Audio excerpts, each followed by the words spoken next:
শহীদ নিজামী মুজাহিদ সাহেবেরা মন্ত্রী হিসেবে সর্বশেষ যখন সম্ভবত 2006 বা 2007 মন্ত্রী ছিলেন, বলেন তো তার কয় বছর পর তাদেরকে ফাঁসি দেওয়া হলো?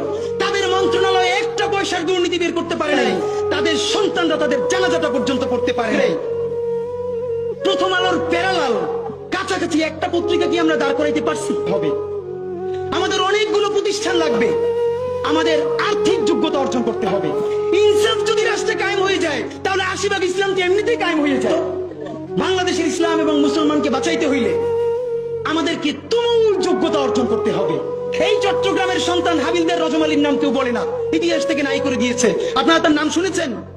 সিপাহী বিপ্লবে যদি দুইটা নাম থাকে, এর একটা মঙ্গল পান্ডে আর একটা হাবিলদার রজমালি, ইতিহাস পড়িও না, নতুন করে তৈরিও করি না, পাবলিকেশনও বানাই না, শুধু রাস্তা কাঁপাই দিলে হবে না ভাই।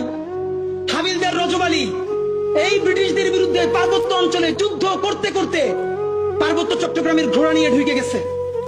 একটা সময় সঙ্গীহারা হয়ে গেছে, ব্রিটিশদের কাছে জীবন দিবে না, এই জন্য তিনি চিরতরে পার্বত্য চট্টগ্রামের ভিতরে ঢুকে গেছে, আর ব্যাক করেন নাই। তিনি মনে করেছেন যুদ্ধ করতে করতে প্রয়োজনে হারিয়ে যাব, তবুও আমার স্বাধীন জীবন ব্রিটিশ বেনিয়াদের কাছে হত্যা হইতে দিব না। সেই হাবিলদার রজমালি